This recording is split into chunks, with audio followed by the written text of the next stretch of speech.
এ আব্দুল্লাহর মা, তুমি চিন্তা করো না, তুমি জান্নাতি, তুমি জান্নাতি। স্বামী যখন কবরের পাশে দাঁড়িয়ে স্ত্রীকে জান্নাতের সার্টিফিকেট দিবে, মানুষ অবাক হয়ে গেল। আহমদ ইবনে হাম্বল ইমোশনাল হয়ে স্ত্রীকে জান্নাতি জান্নাতি বলছে। তার ছাত্ররা বলে, হুজুর কি কারণে আপনার বিবিকে আপনি জান্নাতি বলছেন, কারণটা কি? এবার আহমদ ইবনে হাম্বল বলে, দেখো আমার বিবির সাথে আমি 30 বছর সংসার করেছি, একটা মিনিটের জন্য আমাদের কোনোদিন ঝগড়া হয় নাই। তারা বলল, হুজুর কি কারণে ঝগড়া হলো না? আহমদ ইবনে হাম্বল বলে, দেখো একটা পদ্ধতি মেনেছিলাম।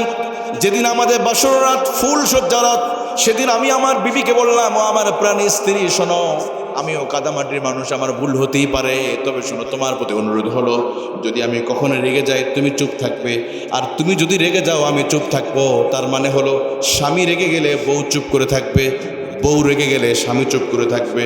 তাহলে কি ঝগড়া হবে? কিয়ামত পর্যন্ত একজন চিল্লাচিল্লি করবে।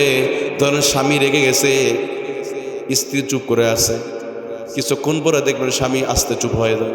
এত চিল্লাচিল্লি করে লাভটা কি? সে তো কোনো জবাবই দেয় না, তাই না? এনার্জি লস করে লাভ আছে নাকি?